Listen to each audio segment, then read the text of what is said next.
भक्तवांछा कल्पतरु तड़ित विडिंबित पीतांबर धारी अनंत कोटि ब्रह्मांड नायक मर्यादा पुरुषोत्तम भगवान श्री राम एवं लीला पुरुषोत्तम भगवान श्री कृष्ण श्री राम कथा एवं श्री कृष्ण कथा के परम रसिक श्री हनुमान जी महाराज, श्री वेदव्यास जी महाराज, श्री तुलसीदास जी महाराज भगवत अहित की कृपा प्रदान करने वाले श्री सद्गुरुदेव भगवान परमहंस संत शिरोमणि श्री सुखदेव जी महाराज और श्रीमद् भागवत महापुराण की पावन कथा में पधारे हुए हमारे सभी आचार्य वृंद एवं वाद्य यंत्र पर सहयोग दे रहे हमारे सभी गंधर्वजन और परीक्षित का स्वरूप लिए यजमान की प्रतिनिधित्व निभा रहे हमारे आयोजक श्री राम लखन पांडे जी एवं समस्त सहयोगी गण एवं कथा पांडाल में पधारे हमारे सभी श्रोता समाज भाई वृंद एवं भक्ति स्वरूपा हमारी माताएं बहनें एवं नन्हे मुन्ने बाल गोपाल सभी को इस व्यास मंच की ओर से सत सत नमन, दास की ओर से सभी को प्रणाम।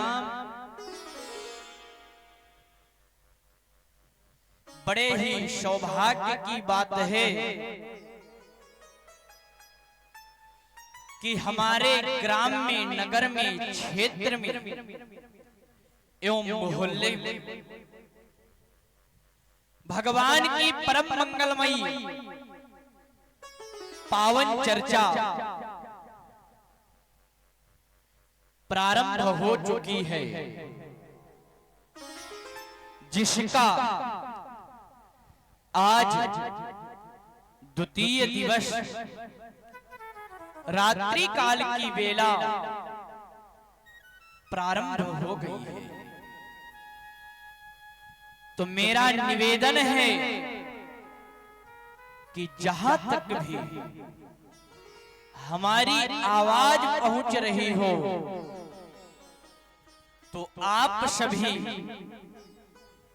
अपने अपने गृह कार्यों से निवृत्त होकर के कथा पांडाल में पधारे और भगवान की परम मंगलमयी पावन चर्चा को श्रवण करें, अपने जीवन को धन्य बनाएं। क्योंकि बड़े ही सौभाग्य से आज हमें ये भगवान की चर्चा श्रवण करने को मिल रही है। हमारे जन्म जन्मांतरों के भाग्य उदय हुए और हमारे पूर्वजों के किए हुए कर्म हैं, जिनका फल हमें आज यह मिल रहा है कि ठाकुर जी की सेवा हम कर रहे हैं। यही हमारे लिए फल है। माता रानी का समय चल रहा है नवरात्रि का, तो सबसे उत्तम समय है ये आपके लिए, जो भगवान के समय में और भगवान की ही चर्चा श्रवण करने को मिल रही है। भगवान एक ही है, यही माँ है और यही पिता है। खाली नाम और रूप अलग है, चीज एक है। भागवत में लिखा है, बहूनि संति नामानि रूपाणि चासुतस्य। उनके बहुत नाम हैं और बहुत रूप है। जैसे कि एग्जाम्पल आप ले लो, हमारे श्रीधाम वृंदावन में चले जाओ, ब्रजमंडल में 5,500 मंदिर हैं। उन मंदिरों में कौन है? सिर्फ हमारे प्रिया प्रियतम जो हैं, सिर्फ हमारी किशोरी जी हैं और ठाकुर जी हैं, लेकिन उनके नाम अलग हुए हैं और रूप अलग अलग बनाए गए हैं। कोई है स्नेह बिहारी तो कोई है बांके बिहारी, कोई है राधा रमण लालजू तो कोई राधा वल्लभ लालजू। तो इस प्रकार उनके नाम अनेक हैं और रूप अनेक हैं, लेकिन भगवान एक है। वही राम है, वही कृष्ण है, वही राधा है, वही सीता है। इसलिए माता रानी के स्थान पर श्रीमद् भागवत महापुराण की पावन कथा हो रही है, तो ये कोई अलग नहीं है। चाहे आप इसको देवी भागवत मान लो, चाहे देवता भागवत मान लो, है भागवत ही। इसलिए हम पर कृपा है जो माता रानी के नवरात्रि में और माता रानी के स्थान पर बैठ के, उनके आंगन में बैठ करके हम सभी अबोध बालक अपने शब्दों को इधर से उधर बिखर रहे हैं। तो असीम अनुकंपा हुई है मां की। तो इसलिए आप सभी भारी से भारी संख्या में आए और अपने नाते रिश्तेदार घर परिवार इन सब को यहाँ पर लाएं, क्योंकि ये समय बार बार नहीं मिलने वाला। आज ठाकुर जी की कृपा हुई, संजोग हो गया जो एक उत्सव के रूप में ये हो रहा है। तो इसलिए इस अवसर का हमें सौभाग्य है, तो हमें यह अवसर का लाभ उठाना चाहिए, व्यर्थ में नहीं गंवाना चाहिए। और जो दूर बसे हुए नहीं आ सकते हैं, तो उनके लिए ठाकुर जी YouTube की भी व्यवस्था कर रखे हैं। आप लिंक को सेंड करें और घर बैठे लाइव कथा को श्रवण करें। जैसे कि आप सब समक्ष बैठ करके सुन रहे हो, उसी तरह आप अपने घर बैठ करके जो नहीं आ सकते हैं उनको लाइव कथा श्रवण कराएं। कहने का तात्पर्य यह है कि भगवान से जोड़ने का प्रयास करो। हमारा तो जीवन ही इसीलिए हुआ, जन्म ही इसलिए हुआ है कि भक्तों को भगवान से जोड़ने के लिए। और सबसे बड़ी सहयोगिता देखी जाती है, तो हम तो दूर दूर जाके अन्य अन्य जगहों पे जोड़ते रहेंगे, क्योंकि हमारा यही काम है कि सत्संग करना, सत्संग सुनना और भक्तों को भगवान से जोड़ना। लेकिन हम आज यहाँ हैं, कल दूसरी जगह भी यही कहेंगे, लेकिन इस गांव नगर क्षेत्र को जो भगवान से जोड़ रहा है वो परीक्षित का स्वरूप जो बैठे आपके समक्ष, क्योंकि माध्यम एक बनता है, उसके माध्यम से व्यक्ति जुड़ जाता है। यदि कथा का उत्सव नहीं रखा जाता तो क्या हम सब इतनी रात में यहाँ बैठे होते? कोई नहीं आता। तो इसमें सबसे बड़ी सहयोगिता हम देंगे अपने परीक्षित जी को, यजमान जी को, जिन्होंने इस परिवार, ये जो हमारा एक परिवार मंडल बन चुका है, क्योंकि ये वसुधैव कुटुंबकम, ये सारा संसार एक परिवार है। तो इस परिवार को, ग्राम को, नगर को, क्षेत्र को भगवान से जोड़ने का कार्य सर्वप्रथम तो इन्होंने किया है, दूसरे नंबर पे हम कर रहे हैं। इसलिए ठाकुर जी से, माता रानी से हम यही प्रार्थना करेंगे कि इनको दिन रात इसी तरह सद्बुद्धियां प्रदान करते रहें और भगवान के नित्य प्रति भक्ति में लीन करते जाएं, क्योंकि मीरा के जैसे इनको भी पागल कर दें अपने प्यार में। और जो भी व्यक्ति अपने मनस्थिति से भगवान के चरणों में आ जाता है ना, तो भगवान क्या नहीं करने को तैयार हो जाते हैं। भगवान सब कुछ करने को तैयार हो जाते हैं। भगवान से कुछ मत मांगो, भगवान की सेवा करो, सेवा के बदले में उनके सामने हाथ फैला के कुछ मत मांगो। मांगना है तो सिर्फ एक भक्ति मांगो। अरे ऐसे ऐसे भक्त पड़े हैं जिन्होंने अपने जीवन में कष्ट तक मांग लिया। आगे की कथा में श्रवण करेंगे, जैसे कुंती जी की तरह। तो भगवान से कुछ मत मांगना भैया, भगवान के सामने जाकर के भक्ति की भिक्षा मांग लेना। अरे मांगा है मैंने श्याम से वरदान एक ही, मांगा है मैंने वरदान एक ही, मांगा है मैंने श्याम से वरदान एक ही, मांगा है मैंने श्याम से वरदान एक ही।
कृपा बनी रहे जब तक है जिंदगी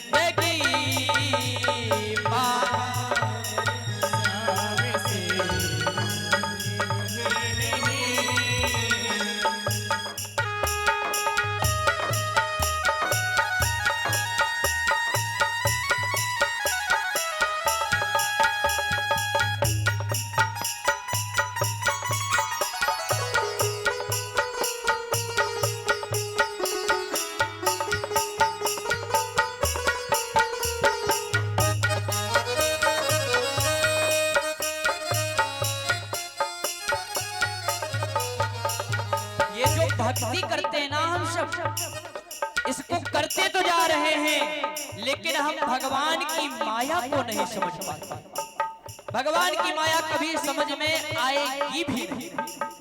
भगवान की माया है क्या, क्या हम सबको पता है? नहीं पता। एक बार श्री लक्ष्मण जी भगवान श्री राम से पूछने लगे कि भैया मैंने सुना है आपकी माया माया सुनता हूँ, लेकिन माया है क्या? कितनी बड़ी माया है आपकी, जरा मुझे भी तो बताइए। तो राम जी कहते हैं भैया मेरी माया कुछ ज्यादा विशेष नहीं है, सिर्फ 6 अक्षरों की माया। क्या? मैं अरु तोर मोर ते माया और जे जसु कीन्हे से जीवन पाया। ये जो माया है ना, ये हम कहते हैं कि ये गाड़ी मेरी है लेकिन मेरी है नहीं। ये कहते हैं ये तुम्हारा पंखा है, ये जमीन मेरी है, जायदाद मेरी है। क्या है? मेरा कुछ है? कुछ नहीं है। सिर्फ हम मनुष्य एक दूसरे से लड़ झगड़ करके यही मर जाते हैं। ये मिट्टी का खिलौना मिट्टी में मिल जाता है, सिर्फ दुश्मनी मोल लेकर चले जाते हैं। तो क्या है? एक माया, कोई समझ नहीं सकता, कोई समझ सका नहीं माया बड़ी अजीब। कोई समझ सका नहीं माया बड़ी अजीब। कोई समझ सका नहीं माया बड़ी अजीब। जिसने प्रभु को पा लिया, क्या? जिसने प्रभु को पा लिया वो है खुश नसीब। जिसने प्रभु को पा लिया वो है खुश नसीब। जिसने प्रभु को पा लिया वो है खुश नसीब।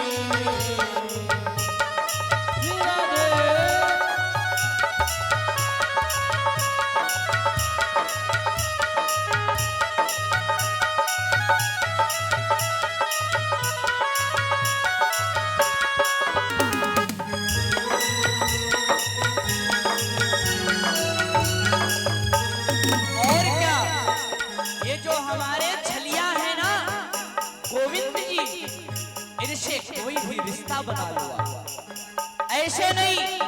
हमारे ठाकुर जी से एक रिश्ता बना हुआ। सभी देवी देवताओं से हम रिश्ता बनाने में संकोच करेंगे, हमें भय लगेगा, लेकिन गोविंद से रिश्ता बनाने में कोई भय नहीं होगा, क्योंकि कन्हैया हर रूप में आ जाएंगे। हमारे नटखट गोपाल हर रूप को स्वीकार करेंगे। आप एक बार उनको मना के देखो, अपना कोई भाई बनाओ, अपना पिता बनाओ। अरे कहां तक कहें ये पुत्र बनने को भी तैयार है। आप एक बार आजमा के तो देखो। ऐसे दयालु श्याम से रिश्ता बनाइए।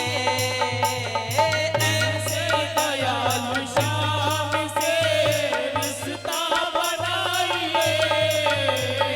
ऐसे दयालु श्याम से रिश्ता बनाइए। ऐसे दयालु श्याम से रिश्ता बनाइए। इनसे रिश्ता बनाने के बाद, इनसे हम जब भी रिश्ता बना लेंगे ना, हमको सिर्फ एक बार अपने हृदय में आ जाएगा ना, कहना भी नहीं पड़ेगा, स्वयं ठाकुर जी उस चीज की व्यवस्था कर। और ये साक्षात होता है, कभी भगवान के प्रति एक श्रद्धा भाव रखकर देखो, तुम्हारे बिगड़े से बिगड़े काम बनने लगेंगे। मिलता रहेगा आपको, मिलता रहेगा आपको, जो कुछ भी चाहिए मिलता रहेगा आपको, जो कुछ भी चाहिए।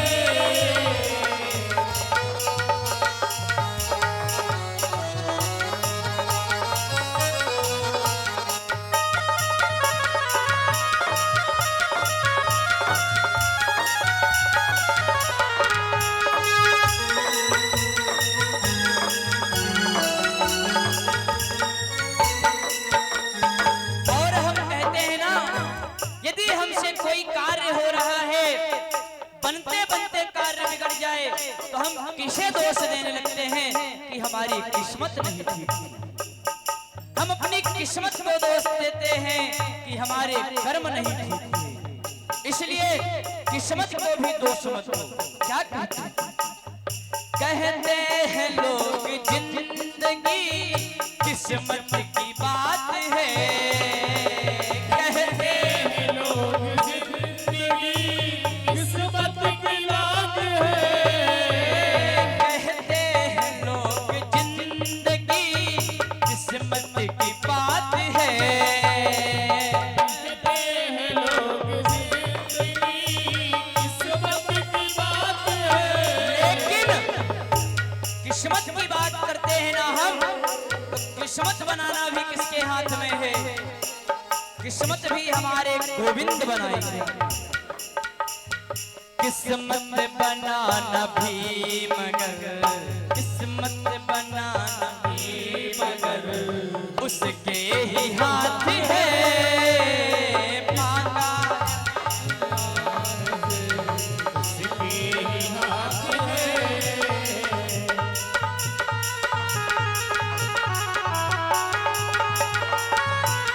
बोल गोविंद भगवान की।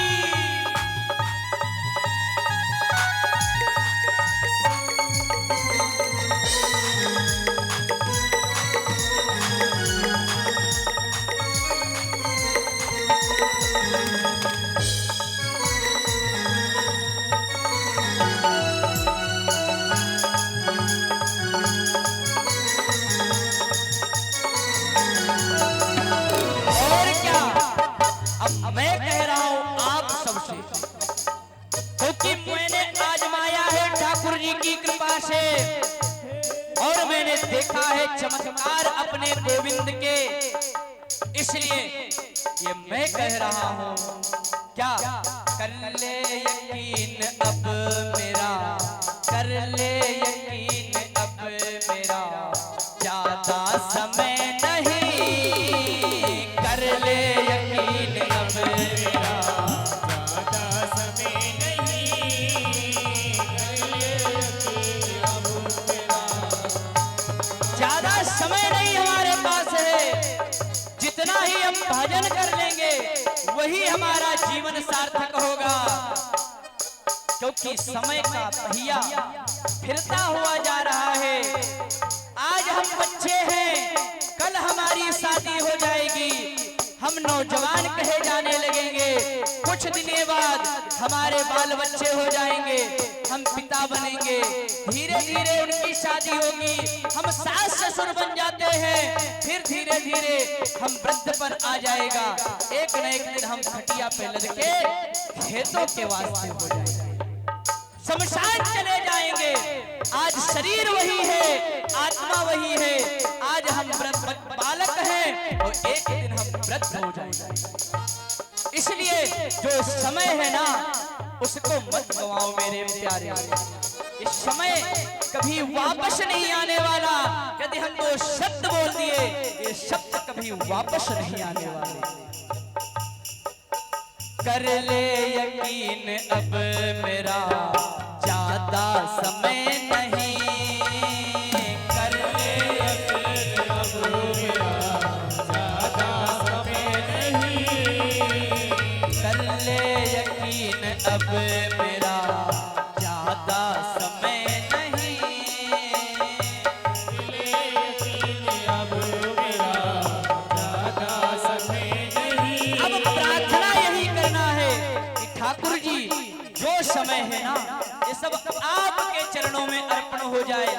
कैसे? तेरी कृपा बनी रहे जब तक है जिंदगी, तेरी कृपा बनी रहे जब तक है जिंदगी। मांगा है मैंने श्याम से दान एक ही, मांगा है मैंने श्याम से दान एक ही, मांगा है मैंने श्याम से दान एक ही, मांगा है मैंने श्याम से दान एक ही।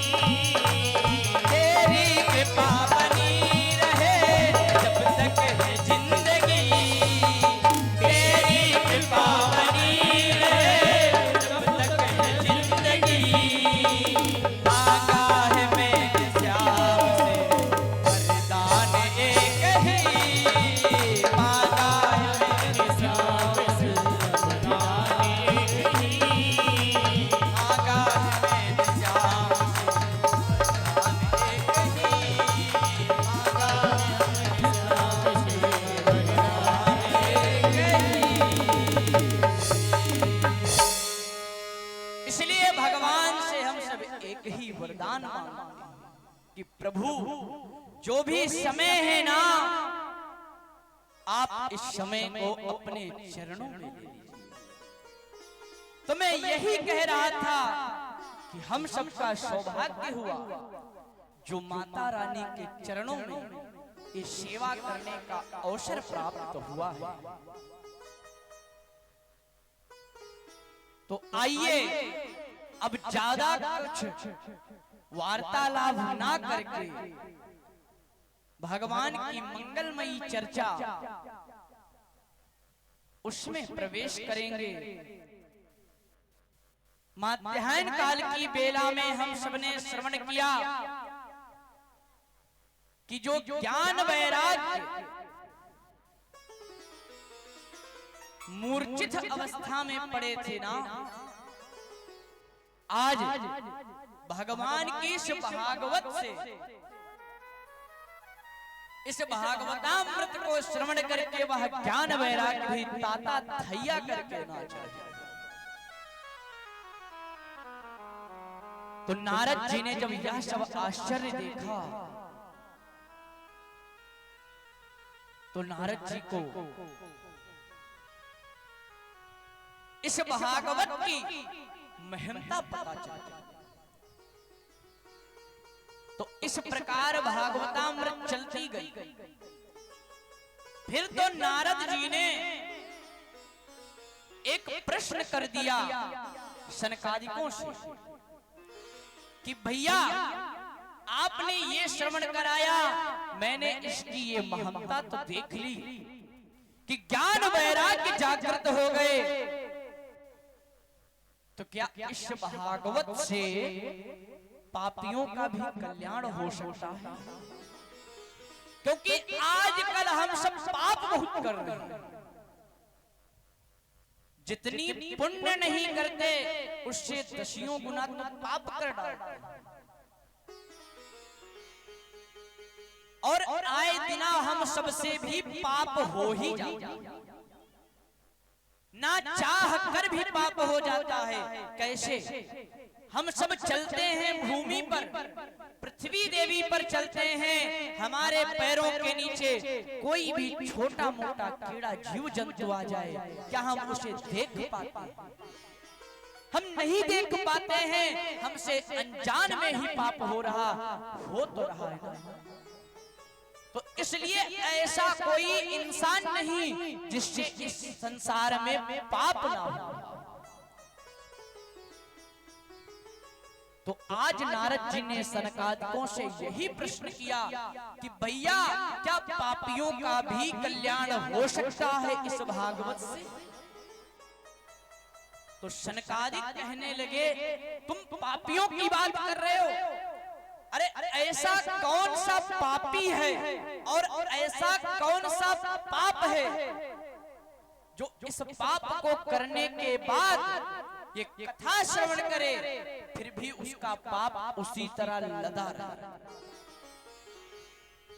ऐसा कोई पाप नहीं जिसका इससे कल्याण ना हो जाए, ऐसा कोई पापी नहीं जो इस कथा को सुन के भगवान के शरण में न जाए।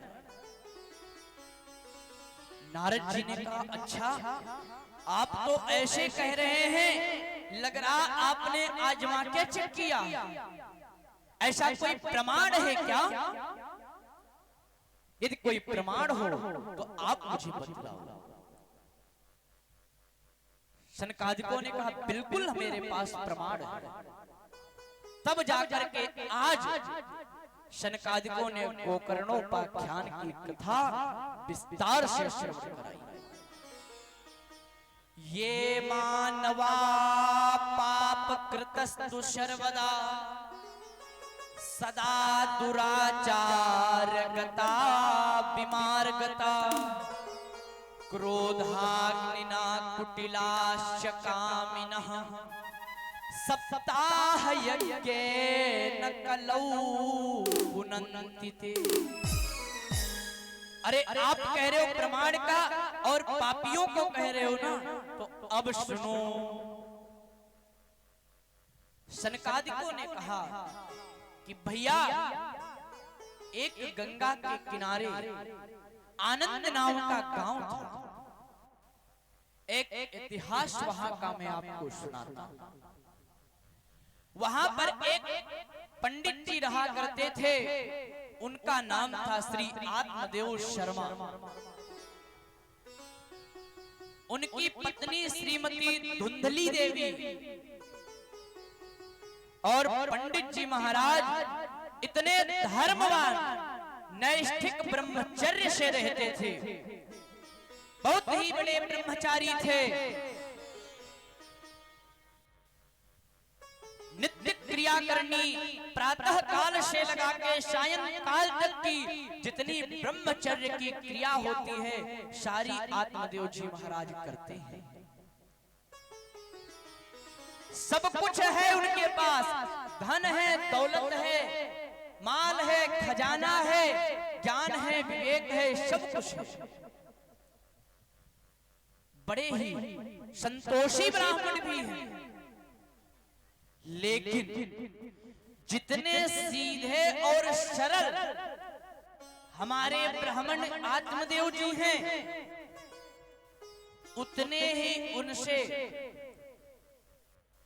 अलग उनकी पत्नी श्रीमती धुंधली देवी। जैसे कि एक होती है नीति और एक होता है मन।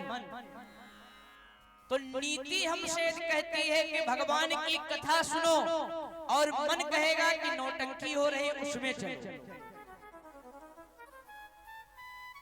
तो उसी प्रकार आत्मदेव जी जो है ना, वो भगवान में निष्ठुर रहते हैं, भक्ति में रहते हैं लीन। और जो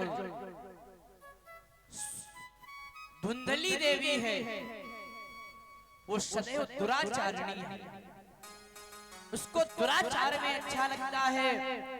नित्य प्रति लड़ाई झगड़ा, ये सब कार्य। इन्हीं कारणों के वश आज धुंधली देवी के गर्भ से कोई बालक या बालिका का जन्म तक नहीं। तो सब कुछ होते हुए भी आज महाराज आत्मदेव जी एक दिन बहुत दुखी हो गए। विचार करने लगे कि यह सब किस कार्य का है। मैं पंडिताई करता हूँ या धन दौलत माल खजाना कोठी बंगला खड़ा कर लिया, ये किस कार्य का है? अरे इसमें कोई रहने वाला ही नहीं है, तो ये हम क्या करें? और ये सच है भैया, जिस घर में बालक या बालिकाएं नहीं होती हैं, तो कहना नहीं चाहिए वह घर एक शमशान के रूप में होता है। बालकों की किलकारियां होती हैं, हमें क्रोध आ जाता है, कभी बच्चे रोते हैं, लड़ाई झगड़ा करते हैं, हम उनको डांटते हैं, मारने लगते हैं। लेकिन वो 2 दिनों के लिए भी घर से बाहर चले जाते हैं तो हमारा दिल नहीं करता, मन नहीं लगता है, हमसे रोटी खाई नहीं जाती है। मेरा हृदय यही कहता है कि मेरे बच्चे मेरे पास आ जाए। जिस घर में बालकों की गुंजारमान कूदती हो, बालक किलकिला के हंसते और खेलते कूदते हो, उस घर में कोई 2 दिन के लिए भी चला जाए तो वह घर बिल्कुल सन्नाटा शमशान की तरह होने लगता है। तो आज आत्मदेव जी यही सब सोच सोच करके हृदय से रुदन कर रहे हैं और यही कह रहे हैं कि ये सब किस काम का, यदि हमारे बालक ही नहीं है तो आज मैं जाके अपना शरीर त्याग दूंगा। कभी कभी हमारे अंदर भी ऐसा पैराग आ जाता है, ऐसी भावनाएं आती रहती हैं कि यह शरीर किस काम का है। तो आज आत्मदेव जी महाराज प्रातः काल घर से निकल गए। आत्मदेव जी चले भी गए, लेकिन उनकी पत्नी धुंधली को 1% किसी भी प्रकार की परेशानी नहीं है। पति देवता गए तो उनको जाने दो, धन्य है। कोई ऐसी भी पत्नी होगी, कोई ऐसा नहीं चाहेगा। उसने एक बार ये भी नहीं कहा कि स्वामी महाराज जी आप वापस आ जाओ। महाराज जी के जाते ही दरवाजा लॉक, गेट बंद कर लिया उसने। इधर आत्मदेव जी वन में निकल आए और चलते चले जा रहे हैं, हाथ में एक रसरी लिए हुए हैं कि किसी वृक्ष पे जाकर के मैं अपना शरीर त्याग दूंगा, आत्महत्या कर लेंगे। इतने में उनको चलते चलते प्यास लग गई। प्रातः से मध्याह्न काल हो रही है, आत्मदेव जी को प्यास लग गई और एक तालाब के किनारे बैठ गए। आए हैं मरने के लिए और प्यास लगी है तो तालाब के पास पहुंच गए। अरे यदि तुमको मरना ही है तो फिर जल के पास क्यों गए? तुम प्यासे मर जाओ, प्यास से व्याकुल होकर मर जाओ, लेकिन उनको मरना था ही। अरे हम सब भी है ना, क्रोध में आकर के घर से मरने के लिए निकल ले, हाथ में रस्सी लेकर के गले में रस्सी बांध करके वृक्ष पर बैठ जाएं, लेकिन जब वृक्ष के ऊपर पहुंच जाएंगे तब हमको भय लगेगा कि यदि हम कूदेंगे तो मेरे प्राण चले जाएंगे। ताव में आके घर से निकल जाएंगे, लेकिन वृक्ष के ऊपर बैठ के हम कूदने के हमारे अंदर इतनी क्षमता नहीं हो रह जाती कि हम इस वृक्ष से कूद जाएं और अपने प्राणों को त्याग दें। हमें भय लगने लगता है। अरे भय क्यों लगना, जब तुम मरने आए हो तो कूद जाओ, लेकिन फिर भी हमें 10 बार सोचना पड़ता है। तो कुछ तो कूदते, कुछ उतर भी आते हैं। तो उसी प्रकार आज आत्मदेव जी घर से मरने के लिए निकले थे, लेकिन प्यास लगने पर तालाब के किनारे बैठ गए और रो रहे हैं, सरोवर से कह रहे हैं अपनी कठिनाई, और जोर जोर से चीख चीख करके रुदन कर रहे हैं। इतने में एक संत महात्मा के दर्शन है। संत भगवान एक झोली टांगे हुए, कमंडल लिए हुए, नग्न पैर हैं, भगवान का भजन करते हुए आ रहे थे। तो ये बात है, जिसने भगवान का भजन कर लिया ना, तो उसका जीवन वैसे ही धन्य है। और संतों का तो जीवन ही है भगवान के भजन करना। तो संत के पास जो भी व्यक्ति पहुंच गया तो उसका जानो कल्याण ही होगा। और यदि संत हमारे जब जन्म जन्मांतरों के भाग्य उदय हो जाएं, तब जाके कहीं संत के दर्शन या संत के चरण पड़ते हैं मेरे वहां। तो आज श्री आत्मदेव जी के पास कुछ नहीं है, रुदन कर रहे, इधर संत भगवान का भजन करते हुए आ रहे हैं। कैसे?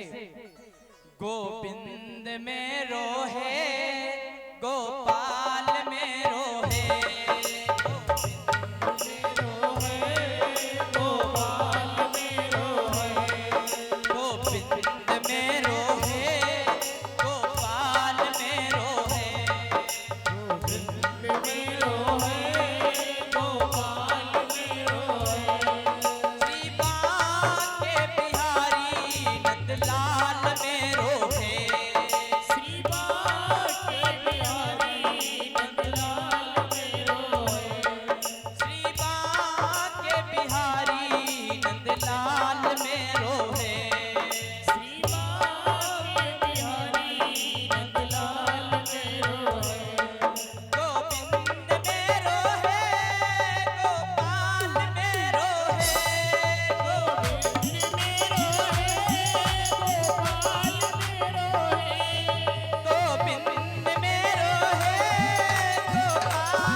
भगवान की जय। आज इस प्रकार संत भगवान का भजन करते हुए वन में विचलित हो रहे हैं, भ्रमण कर रहे हैं भगवान के भजन करते हुए।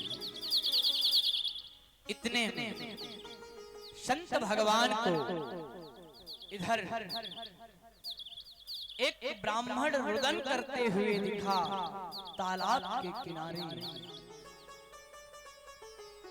संत भगवान ने विचार किया कि चलो मुझे देखना चाहिए कि इस ब्राह्मण के ऊपर क्या आपत्ति है, ये रुदन क्यों कर रहा है, हमें चल करके इसकी परेशानी को देखना चाहिए।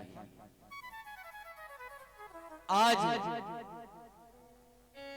संत भगवान उस ब्राह्मण आत्मदेव जी के पास में आए और पूछने लगे, हे ब्राह्मण, आप रुदन क्यों कर रहे हो? आप को क्या परेशानी है? तो जैसे ही आज आत्मदेव जी ने देखा कि हमारे समक्ष में संत भगवान खड़े हैं, तो अब तो सारी समस्या हल हो गई। क्योंकि भैया संत भी एक भगवान का ही स्वरूप होते हैं। आज आत्मदेव जी ने सारा वृत्तांत सुना दिया। संत भगवान हाथ जोड़ करके सर पे हाथ रखे, बोले राम राम। अरे मैंने क्या सोची ये भगवत भक्त होगा, पीतांबर चोला पहने हुए बैठा है तो भगवान के दर्शन के लालायित होगा, तो चलो मैं इसे कुछ मार्ग दे दूं। लेकिन यह तो वृत्तांत सुना रहा है, ये तो एक पुत्र की वजह से रो रहा है। अरे ये तो माया भी है, इसको माया में फंसना है। और इसे ये नहीं पता कि घर परिवार में कितने प्रकार की बाधाएं आती हैं, कितने कष्ट होते हैं, गृह कारज नाना जंजाल, बहुत प्रकार के कार्यधारे होते हैं। इसको इससे नहीं मतलब, ये तो भगवान की भक्ति को छोड़ के उसी जंजाल में फंसने को सोच रहा है। संत भगवान समझाने लगे, भैया ये सब कुछ छोड़ो, भगवान की इच्छा होती तो अब तक तुम्हें सेवा लायक किसी को भेज देते, लेकिन ठाकुर जी की इच्छा नहीं है, इसलिए तुमको भगवान अपनी सेवा में लेने चाह रहे हैं। तो अब तो तुम भजन करो, इस माया को त्याग दो और सब कुछ छोड़ के वैराग्य धारण करो, चलो मेरे साथ भगवान के धाम को चलो। आत्मदेव जी हाथ जोड़ करके बोले, प्रभु ये सब बातें हमें बहुत अच्छे से सिखाना आता है, हम भी पांडित्य कर्म करते हैं, जजमानों के घर में जाते हैं तो हम भी यही सब बताते हैं जाके, लेकिन जब अपने ऊपर बीतती है ना तब पता पड़ता है।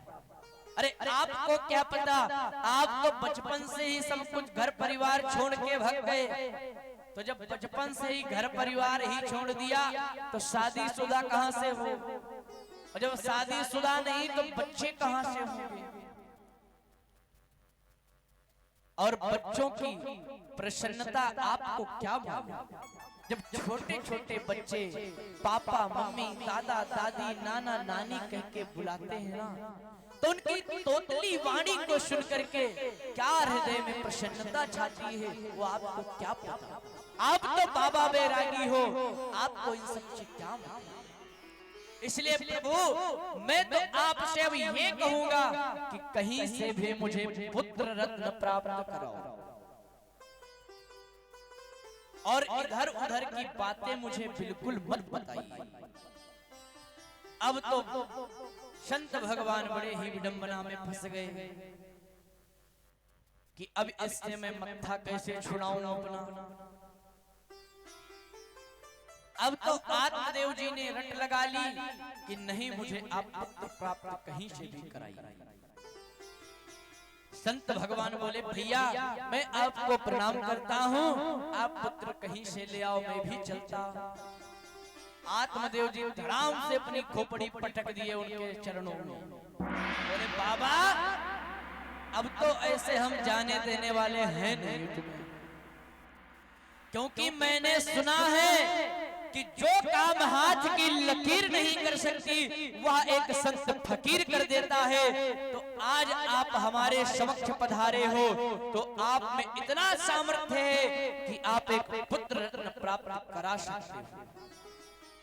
तो महाराज अब कहीं से भी लाओ, कुछ भी करो, मुझे तो पुत्र चाहिए। और यदि आप मुझे पुत्र रत्न का आशीर्वाद नहीं दोगे तो मैं आपके चरणों में सर पटक पटक के मर जाऊंगा, तो आपको ब्रह्म हत्या लगेगी। अब तो संत भगवान और परेशान हो गए, विचलित हो गए कि भैया ये अच्छा मैंने फंसा लिया। आत्मदेव जी जिद पे जिद ठान दिए, अब तो हमारे श्री संत भगवान ने अपनी झोली से एक फल निकाला और बोले, लो ब्राह्मण देवता आप इस फल को ले जाओ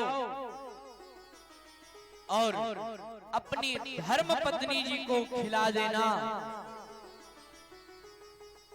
अवश्य आपको पुत्र रत्न की प्राप्ति हो जाएगी। अब आप यहीं से ध्यान दे दो, संत जी ने ये कहा कि पुत्र रत्न प्राप्ति होगी, तो संत की वाणी को देखो, फल दिए थे तो कुछ भी हो सकता था बालक या बालिका, लेकिन उनके मुख से निकल गया पुत्र, तो आज वही होगा, पुत्र के रूप में ही प्राप्त होगा।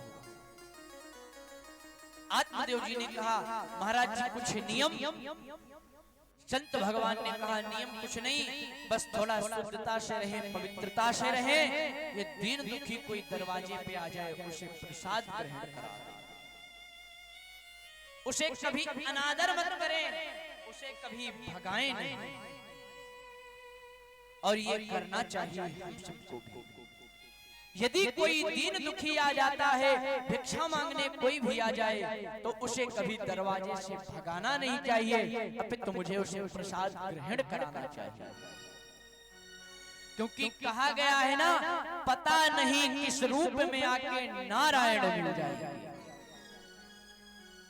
हमें कुछ भी नहीं मालूम कि ठाकुर जी ही क्यों ना आ जाए, और ठाकुर जी यदि आएंगे तो क्या आपको लगता है कि अपने जिस रूप में बैठे हैं क्या उसी रूप में आ जाएंगे?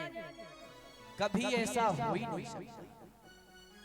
यदि आ भी जाएं तो हमारे नेत्रों में इतनी क्षमता नहीं है, इतनी हमारे अंदर उनको दृश्य करने की इन ज्योतियों में क्षमता ही नहीं। यदि हम ठाकुर जी को अपने समक्ष देख लें, इसलिए ठाकुर जी एक माध्यम बना के किसी भी रूप में आ सकते हैं। कभी भिखारी बन के भी आ सकते हैं, कभी दानी बन के, कभी सेठ का रूप भी धारण करके भगवान आपके दरवाजे आ सकते हैं। इसलिए कभी भगवान को, किसी भी आए हुए अतिथि को दरवाजे से भगाना नहीं चाहिए। आजकल होता है, इसलिए मैं कह रहा हूँ, लोग झूठ बोल देते हैं कि आज मेरे घर में सूतक लगा हुआ है, इसलिए बाबा 10 दिन बाद 12 दिन बाद आ जाना। झूठ भी बोल देते हैं लोग, नहीं होने को जैसे। क्या तुमको 10 रुपए दान करने से या 1-8 किलो चावल या आटा दान करने से तुम्हारे घर में कमी पड़ जाएगी? कभी नहीं कमी पड़ेगी। उसे दान करना चाहिए, कभी उसे भगाना नहीं चाहिए। अतिथि देवो भव, अतिथि एक देवता का स्वरूप होता है। अब तो इधर संत भगवान ने यही सब नियम बताए। आत्मदेव जी ने कहा ठीक है महाराज जी, संत भगवान के चरणों में साष्टांग दंडवत प्रणाम किया और संत भगवान की 3 परिक्रमा की और घर पे दौड़ हुई आया। आकर के दरवाजा खटखटाने लगे, बोले सुनती हो? अरे दरवाजा खोलो। धुंधली देवी आई, बोली हाँ सुन रहे हैं, बताइए क्यों दरवाजा इतना खटखटा रहे हैं? बोले लो मेरे आपके लिए कुछ लाया हूं। धुंधली प्रसन्न हो गई, बोली हाँ लाइए, क्या लाया? लेकिन जैसे ही एक फल दिखाया, धुंधली मुंह बना दी। बोली चिल्ला तो ऐसे रहे, लग रहा माल खजाना लेके आए हो, क्या मैंने कभी फल नहीं खाए? अरे जिंदगी भर फल ही तो खिलाए हैं तुमने, पंडिताई कर करके सब कहीं से फल ला करके यही सब तो खिलाया। तो आत्मदेव जी कहने लगे देवी फल खिलाया, लेकिन जो आज तक फल खाए उनका फल तुम्हें कुछ नहीं मिला, लेकिन इस फल को खाने से तुम्हें फल मिलेगा। क्या मिलेगा पता है ना? अरे इसको खाओ, ये मुझे संत भगवान ने दिया है, इसको खाने से तुम्हें पुत्र रत्न की प्राप्ति होगी।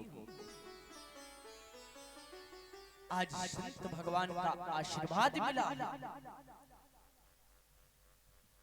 धुंधली ने कहा ठीक है लाओ, ये यदि संत भगवान का फल है तो मैं ऐसे वैसे नहीं खाऊंगी, इसको मैं पूजा करूंगी और ठाकुर जी को भोग लगा करके इसको मैं ग्रहण करूंगी।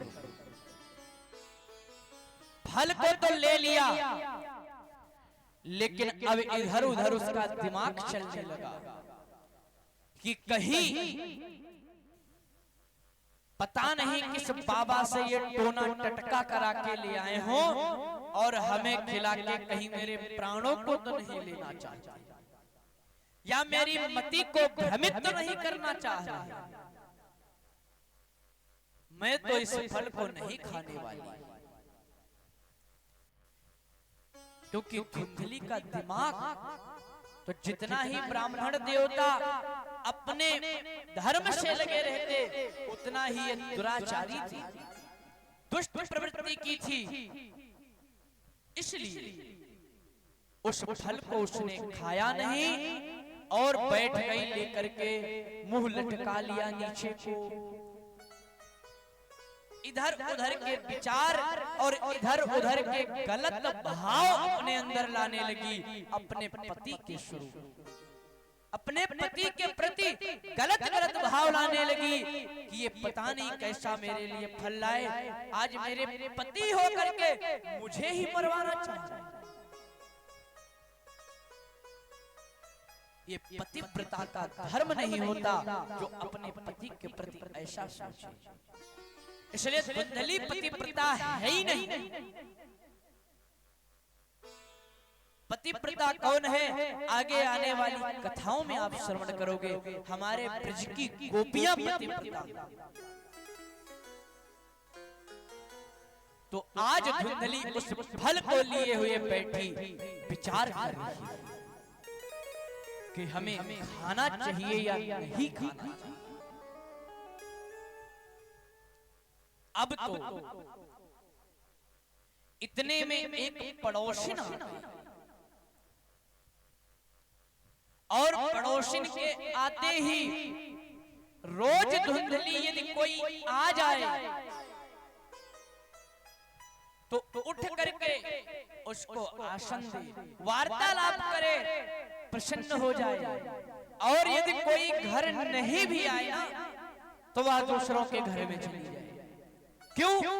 क्योंकि उसको लड़ाई झगड़ा बहुत पसंद था। जब तक धुंधली किसी व्यक्ति से लड़ाई झगड़ा कर ना ले और या किसी का टांका भिड़ा ना दे, तब तक उसका खाया हुआ भोजन नहीं पचता था। उसका काम ही यही था कि आपस में एक दूसरे को लड़ाना, जिसको हम सब कहते हैं कि एक दूसरे के घर में जाकर के इधर उधर का परपंच कर देना। और परपंच जब होगा तो लड़ाई जाहिर सी बात है बन जाएगी, क्योंकि वो उनकी बुराई करेंगी और वो उनकी बुराई करेंगी, और फिर दूसरी जाके उनसे सब कुछ बता देंगी। सामने कहेंगी बहन तुम उनसे कुछ कहना नहीं, लेकिन वो ऐसा ऐसा काम करती हैं, तो वो भी कहेंगे अरे मैं क्यों बताऊंगी किसी से। वही कह रही मैं नहीं बताऊंगी, और इधर से सुनकर उनके घर जाके सब कुछ उलझ देती हैं खाया। तो यही प्रवृत्ति है धुंधली, लड़ाई झगड़ा करना, चोरी चहारी करना। तो आज धुंधली उदास बैठी है उस फल को लिए हुए। इतने में एक पड़ोसिन आ गई। उसने पूछा अरे ओरी बहन तू आज बड़ी शांत दिखे, अरे तो एक काहे गयो, कछु बात है गई का तुम में और पंडित जी में? अरे कभी तुम उदास तो दिखो ना, पर आज काहे गई कि तुम नेक डोलवे भी ना आई।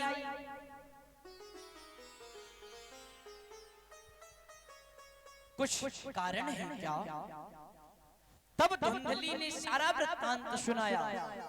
बोली बहन अच्छा तू बता, क्या कोई फल खावे से छोरा छोरी को जन्म है जाए? पड़ोसिन बोली मैं समझी नहीं फल खाने का मतलब। बोली ये देख, ये जो फल है ना मेरे हाथ में, ये पंडित जी लेके आए हैं, और वो जे कह रहे कि जा फल को खा ले या फल को खावे ते तेरो लाला है जाएगो। तो बहन तू बता, क्या फल खावे से कोई लाला लाली को जन्म होवेगो? तो पड़ोसिन ने कहा, बहन फल खाने से लाला या लाली को जन्म हो या ना हो, पर वाके खावे से कुछ नुकसान भी ना होगो। तो जाकाजे मैं तो जे कहूं कि तू आंख मीच करके ठाकुर जी की जय जय करके या फल को खाए ले। धुंधली कहने लगी, नहीं बहन, चलो तुम कहती हो तो मैं खा भी लूं, लेकिन कहीं कुछ टोना टोका कराया हो हमारे ऊपर तो मैं क्या करूंगी? तो वो कहने लगी, अरे बहन तेरे पति हैं, वो तुझ पे टोना टटका काहे करांगे? धुंधली कही, अच्छा चलो ठीक है, फल तो मैं खा लूंगी, लेकिन एक बात बता बहन, क्या जा फल खावे ते गर्भ मुए है जाएगो? वाने कही, हाँ गर्भ तो जब फल जई काजे आयो के पुत्र रत्न प्राप्त होएगो, तो जाके खावे ते गर्भ तो अवश्य धारण है जाएगो। तो वाने कही, अच्छा गर्भ धारण हो जाएगा। तो सबके गर्भ तो 9 महीने के होते हैं, लेकिन मैंने एक बात सुनी है। वाने की कहा बात सुनी तेने? तो उन्होंने कहा, मैंने सुना ये है कि जब फल को खावे थे 9 महीने का गर्भ होगा, लेकिन मैंने ये सुना है कि सुखदेव भगवान 12 वर्ष तक गर्भ में रहे। कौन सुखदेव भगवान?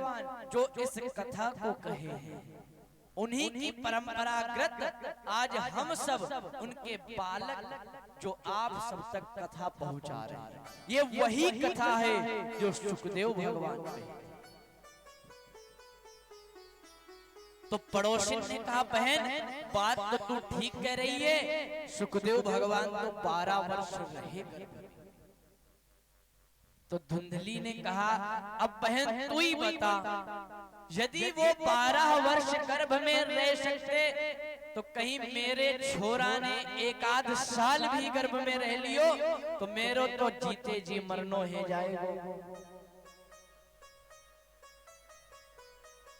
तो धुंधली पड़ोसी कहने लगी, अरे बहन ऐसे अब शब्द नहीं बोलते, ये तो ठाकुर जी का प्रसाद है, खा लो, और ऐसा कुछ नहीं होगा। धुंधली ने कहा, ठीक है ये भी मैं मान रही हूँ, लेकिन एक बात और सुनिए। बोली क्या? बोली, मैंने ये सुना है कि गर्भवती स्त्री को ज्यादा वजन सामान नहीं उठाने चाहिए। उसने कहा, हाँ ये भी बात ठीक है। तो तुम्हें कौन सा कुएं से पानी भरना या यमुना का जल भर करके लाना है? अरे तुम्हारे घर तो सब कुछ हैंडपंप लगा है। और काम की बात रही तो एक मैं तुझे उपाय देती,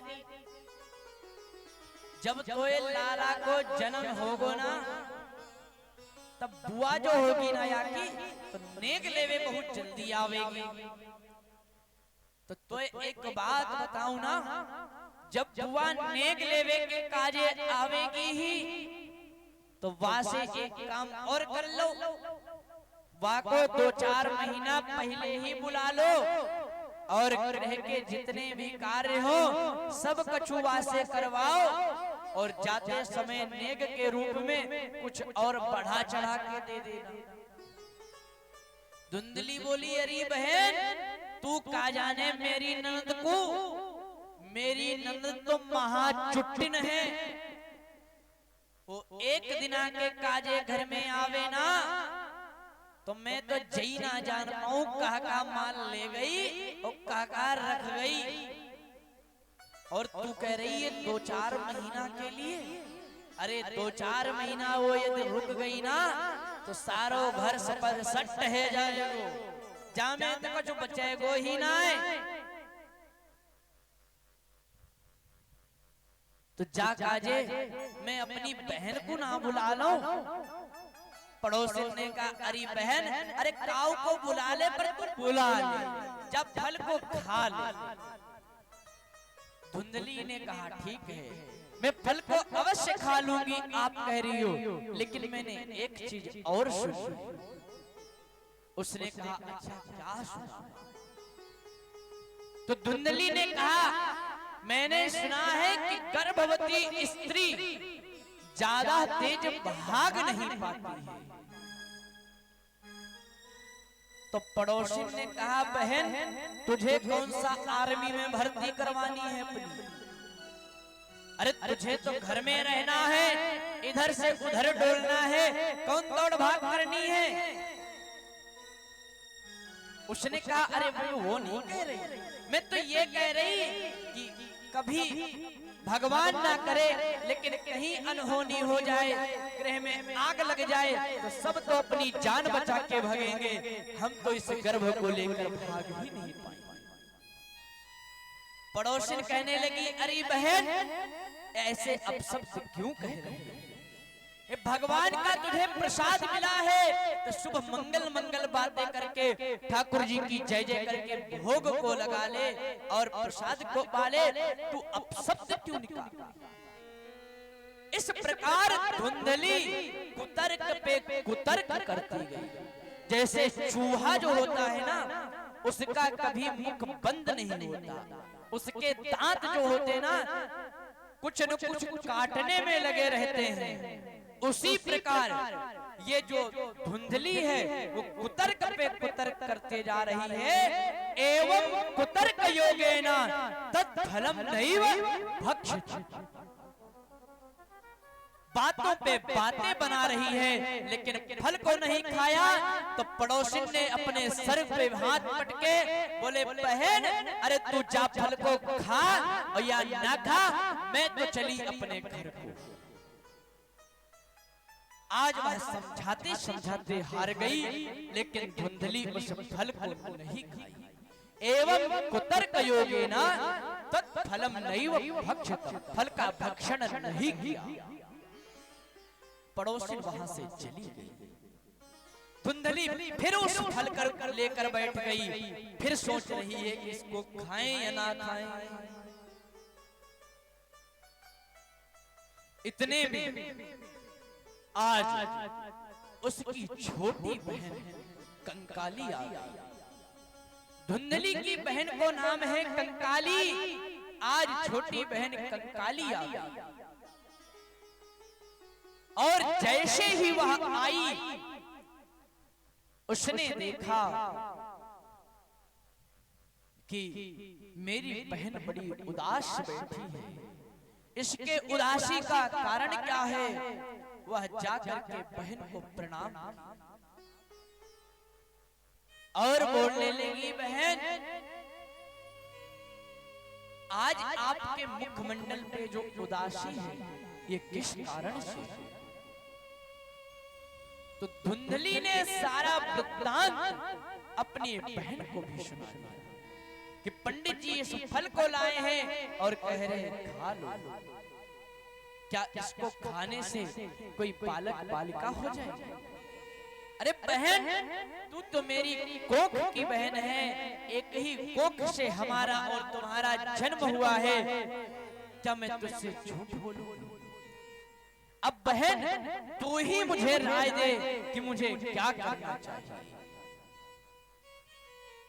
इस प्रकार जब धुंधली अपनी छोटी बहन से वार्तालाप करने लगी तो छोटी बहन होशियार थी, विवेकशील थी, उसने तुरंत दिमाग लगाया और कहने लगा बहन यदि ऐसी बात है ना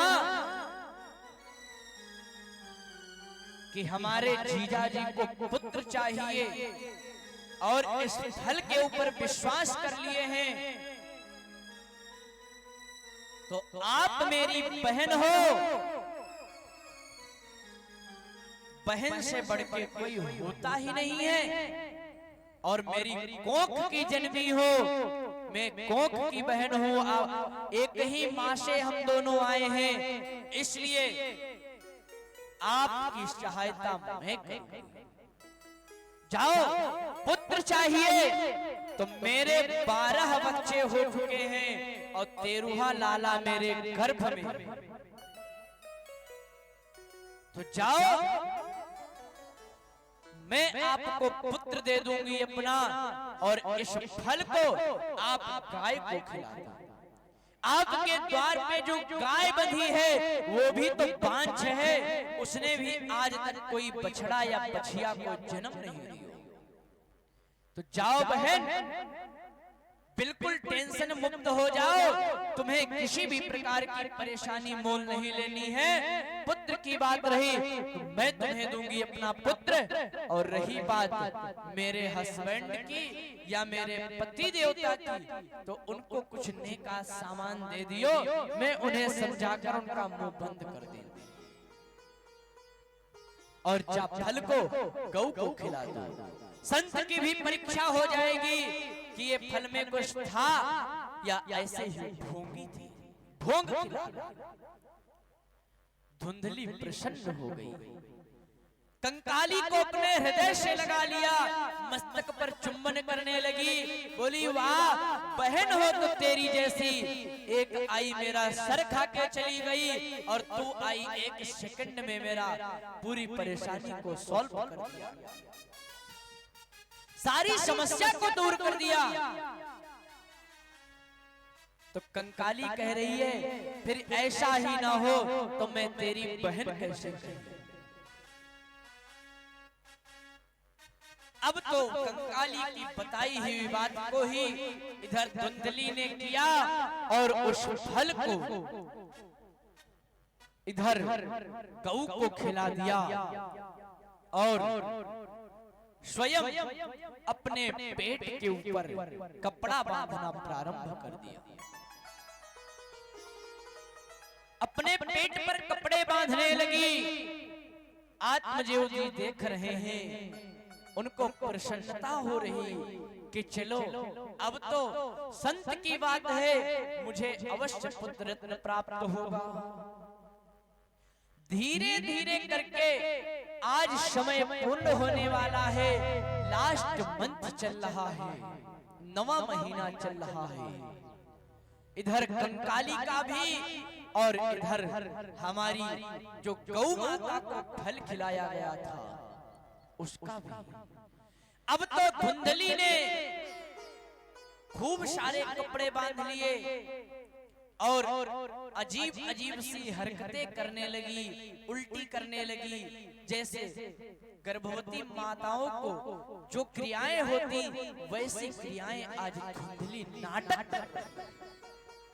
कुछ भी उसको नहीं है, लेकिन कपड़े बांध करके आत्मदेव जी को दिखा रही है कि अब तो मुझे अवश्य पुत्र प्राप्त होगा। और ऐसी हरकतें कर रही है। आत्मदेव जी अंदर से प्रसन्न हो रहे हैं कि अब तो मुझे अवश्य मेरे घर में भी किलकारियां पहुंचेंगी। इधर 9 महीने पूर्ण हुए। कंकाली को रात्रि में गर्भ से बालक का जन्म हुआ। वह रातों रात अपने पति के हाथ धुंधली के पास बालक को भेज दिया। बालक को लेकर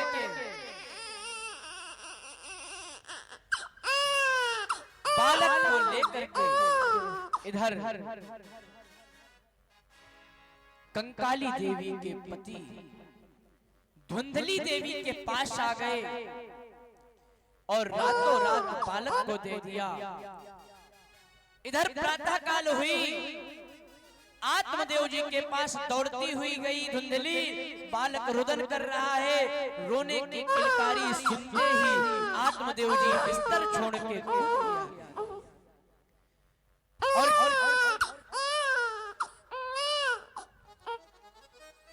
जैसे ही आत्मदेव जी ने बालक को देखा ना, प्रसन्न हो गए और इतना ज्यादा प्रसन्न हो गए कि बालक का मुखमंडल भी नहीं देखा। प्रातः काल है, ब्रह्म मुहूर्त है, डंके डंका स्वयं आज कांस लेकर के, कांस पीटा जाता है ना, आज कांस लेकर के पूरे ग्राम में स्वयं पीट रहे हैं और सबसे कह रहे हैं मेरे घर लाला को जन्म है। आज खुशियां मना रहे हैं, बधाइयां बांट रहे हैं, सबको मिष्ठान बांट रहे हैं कि मेरे घर बच्चे का जन्म हुआ। इतना ज्यादा प्रसन्न है आज। और इधर जिस फल को गौ माता को खिलाया गया था, तो सायं काल की बेला में उन गौ माता ने भी एक बालक को जन्म दिया। आश्चर्य की बात हो गई कि गौ के गर्भ से जन्मा एक मनुष्य रूप में बालक, अरे बछड़ा या बछिया होता तो कोई बात नहीं, लेकिन यदि हमारे रूप में कोई आ जाए तो आश्चर्य की बात होती। तो आज गौ के पास एक बालक का जन्म हुआ। पूरा शरीर मनुष्य का है, सब कुछ हमारे और आपकी तरह है, लेकिन गौ का बालक होने की वजह से उनके जो कर्ण है ना वो गौ की तरह हो गए। इसलिए इनका नाम वहीं पर आत्मदेव जी ने रख दिया गोकर्ण। बोल गोकर्ण भगवान की जय। आज गोकर्ण भगवान का जन्म हो गया। इधर गोकर्ण भगवान का नामकरण हो गया। अब तो आत्मदेव जी अपने बालक धुंधली के पास जो था उसका भी नामकरण करने जा रहे थे। इतने में धुंधली ने मुख पे हाथ रख दिया, खबरदार जो आपने नामकरण किया, अरे कष्ट मैंने झेले, 9 महीने मैंने गर्भ में रखा हूं, मैंने कितनी परेशानियां सही हैं आपको पता भी है। गर्भवती स्त्री की परेशानियां क्या होती हैं आप क्या जानो, वो तो मैंने झेली है। सब झूठ, कपड़े बांधी थी, क्या परेशानी थी उसको। लेकिन आज आत्मदेव जी से कह रही कि नामकरण मैं रखूंगी। आत्मदेव ने कहा कि ठीक है, यदि आपकी इच्छा है तो आप ही अपने बालक का नाम रखो। तो धुंधली ने कहा मेरा नाम है धुंधली, तो मैं अपने ही नाम से इसको जोड़ का नाम रखूंगी, क्योंकि हमारी माँ और बेटे की राशि एक ही होनी चाहिए। तो मेरा नाम है धुंधली और मेरे बेटे का नाम होगा धुंधकारी। आत्मदेव जी ने कहा ठीक है, आपकी यदि इच्छा है धुंधकारी तो मुझे कोई भी परेशानी नहीं। हम तो यही चाहेंगे कि मेरे बालक सदैव प्रसन्न रहें, हंसते खेलते कूदते रहें। अब तो इधर बालकों का नामकरण हो गया। धीरे धीरे बालक बढ़ने लगे, तो जितना ही पढ़ते जा रहे ना, तो इधर गोकर्ण भगवान जो थे ना वो तो बहुत बड़े महान पंडित हुए, पिताजी की तरह। और इधर जो ये धुंधकारी था ना, ये माता जी की तरह दुराचारी होता चला गया, महाखली होता चला गया। गोकर्णो पंडितो ज्ञानी, धुंधकारी महाखली। अब तो इधर जितना ही पढ़ रहे हैं गोकर्ण भगवान वो तो धर्मनिष्ठ नैष्ठिक क्रियाओं से लगे हैं, लेकिन धुंधकारी जितना ही बढ़ता जा रहा है, उसके अत्याचार होते जा रहे हैं, वह अत्याचार पे अत्याचार कर रहा है। छोटे छोटे बच्चों को मारता है, वो जहां जुआ होता है वहां पर जाता है, मदिरा का पान करता है, गंदा संदा स्वरूप बनाए रहता है। ऐसा कोई व्यक्ति नहीं हो जिससे उसकी लड़ाई झगड़ा नहीं, हर व्यक्ति से वह लड़ाई झगड़ा करता रहता। अब तो इधर आत्मदेव जी यह सब देख करके और परेशान होने लगे। अब आज फिर आत्मदेव जी मरने को सोच रहे। क्यों मरने को सोच रहे हैं कि ये ऐसा कृतज्ञ हमारा बालक कैसा अत्याचारी, ये लाला जन्म कैसे ले लिया। अरे ऐसा बेटा ना हो तो वही ठीक है। आज आत्मदेव जी महाराज पुनः मरने के लिए निकल लिए। जैसे ही आत्मदेव जी मरने के लिए निकले ना, गोकर्ण जी ने आवाज दी, अरे पिताश्री आप कहां जा रहे हैं, वापस। आज गोकर्ण जी पूरी वही बात बताएंगे, धर्म की बात बताएंगे, जो बात वो संत भगवान कहे। आत्मदेव जी मरने जा रहे, पहले मरने गए थे कि हमें बालक है नहीं, और आज मरने जा रहे कि ऐसा बालक हो क्यों गया। बच्चे नहीं हो तो भी हमें परेशानी होती है, और यदि कृतज्ञ बच्चे हो जाएं तो भी हमें परेशानी होती है। तो आज आत्मदेव को आज उन्हीं का पुत्र गोकर्ण समझा रहा कि अरे पिताश्री आप इस मोह माया में क्यों पड़े हो। अरे आप जिनको देख रहे हो ना, ये आपका ना तो आपकी ये पत्नी है, और ना ही ये आपके पुत्र हैं, और ना ही आपका ये घर है। कुछ भी आपका नहीं होगा, आपका है तो सिर्फ तो जो क्षण भजन किया होगा वही आपका है। ये जो शरीर है ना, ये क्या अपना मानते हो? ये सुंदर शरीर देखने में है, लेकिन अंदर हमारे क्या भरा है? मलमूत्र ही भरा है।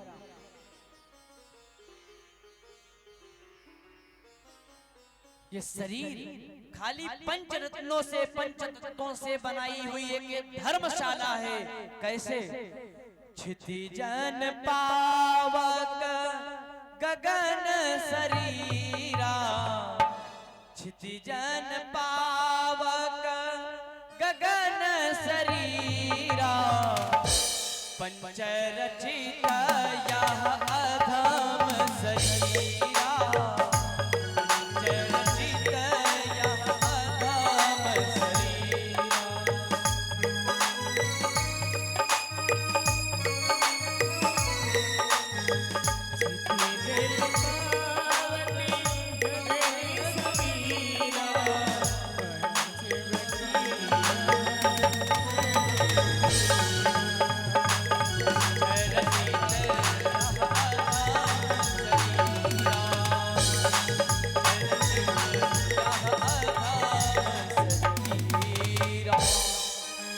पंचतत्वों से जो सजाया हुआ है हमारा शरीर है ना,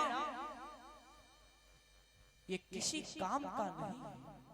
हम और आप इसे देख करके इसे मोह जाते हैं, इसी शरीर की वासनाओं में हम लग जाते हैं, सब कुछ छोड़ करके हम इसमें लग जाते हैं, भगवान का भजन छोड़ देते हैं।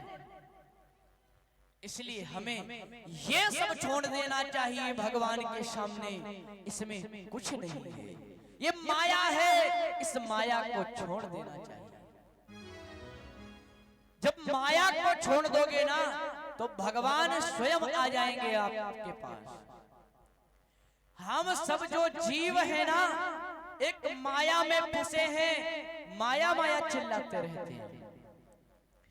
अरे माया माया सब कहे, माधो कहे न कोई, और एक बार माधो कहे सो माया चेरी हो।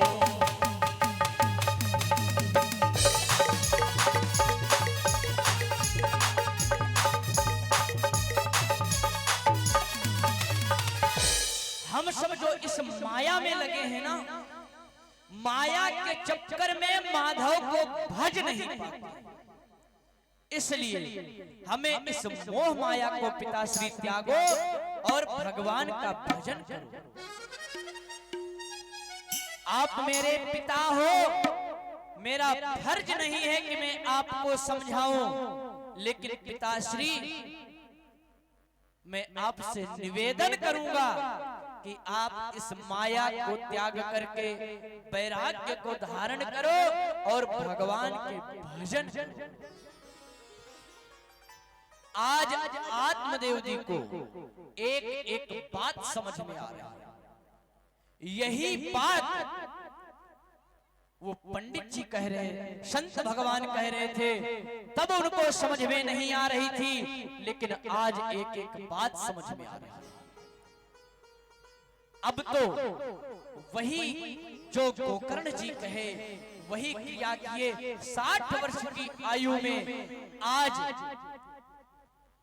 आत्मदेव जी वैराग्य धारण करके सब कुछ त्याग करके भगवान के भजन के लिए वन की तरफ निकल गए।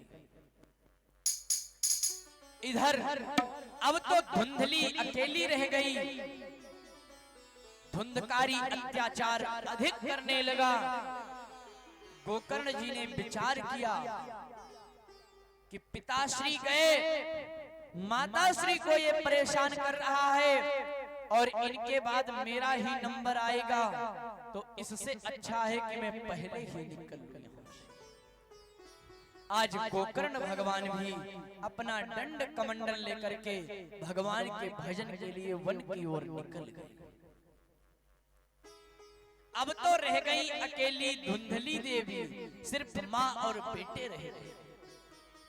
अब तो धुंधकारी दिन पे दिन अत्याचार कर रहा है और माँ को परेशान कर रहा है। माँ के पास लोग उलहने लेके आते हैं, लेकिन क्या करें। एक दिन धुंधकारी ऐसा किया, अपनी माँ धुंधली के पास आकर के खड़ा हो गया और कह रहा है, नाम ले रहा है, ए धुंधली, अपनी माँ का नाम लेके कह रहा कि जो भी कुछ माल खजाना रखा है ना, सारी तिजोरियों की चाबी जो है ना मुझे सौंप दो। तो धुंधली कहती, भैया अरे बेटा रह ही क्या गया, तुमने रखा ही क्या है जो मैं तुमको दे दूं, सब कुछ तो तुमने उड़ा दिया। अब क्या रह गया मेरे पास देने को। धुंधकारी कहने लगा, अच्छा क्या रह गया।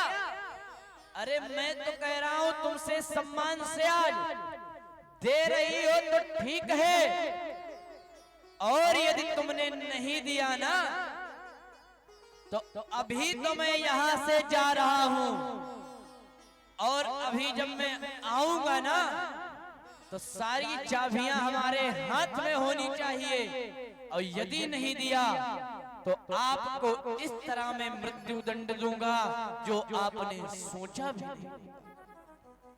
ऐसी धमकी देकर के धुंधकारी निकल गया। आज धुंधली विचार करने लगी कि हमारे लिए यही ठीक होगा कि मैं स्वयं जाके मर जाऊं, नहीं तो ये मुझे दुष्ट इस तरह तड़पा के मारेगा कि मैंने सोचा भी नहीं।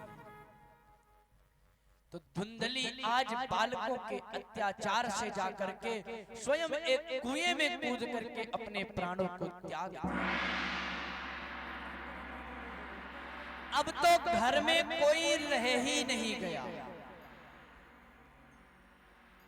पिता और पुत्र पहले ही निकल गए वन की तरफ, रह गई माँ, वो भी अपना शरीर त्याग दी।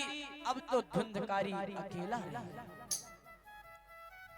वापस आया घर में, कोई किसी को भी नहीं पाया, कोई टेंशन भी नहीं है कि वो माँ कहाँ गई, कोई टेंशन नहीं। 2-4 दिन रहा, उसके पश्चात वह जाकर के 5 वेश्याओं को ले आया और अपने घर में रख लिया।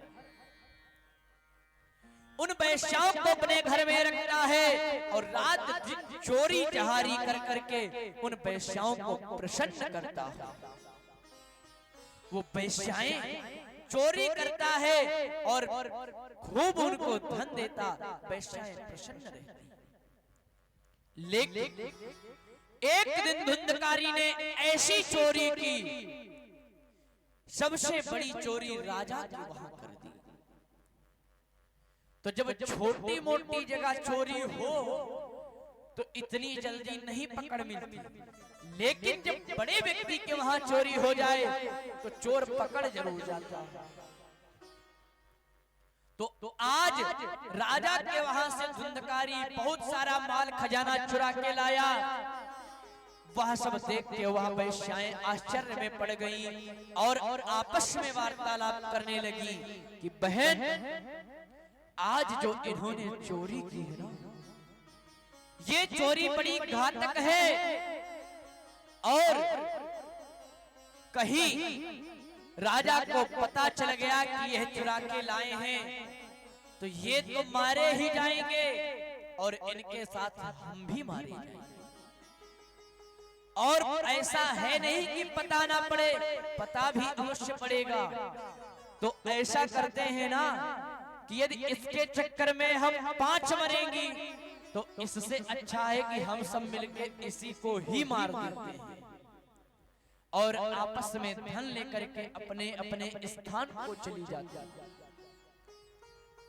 5 की मति एक हो गई, सबने कहा यही उचित रहेगा, यही ठीक है, यही करो।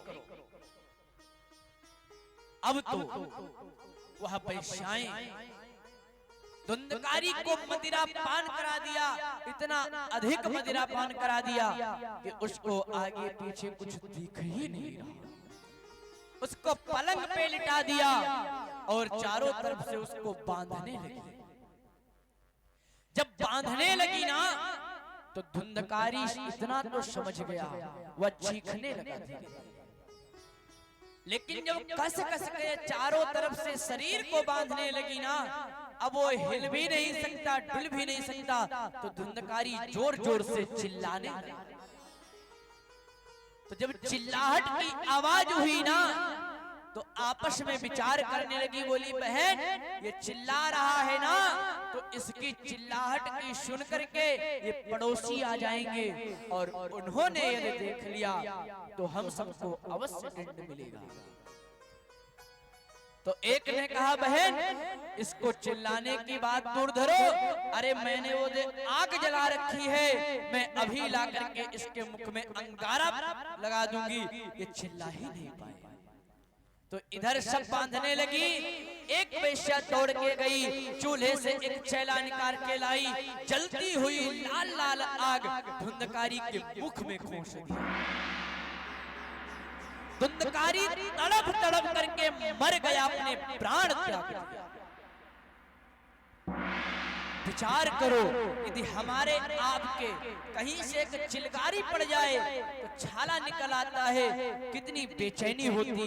आज विचार करो, लाल लाल बिल्कुल चैला किसी के मुखमंडल में खोस दिया जाए, क्या उसकी बीती, तड़प तड़प के मर ही जाएगा।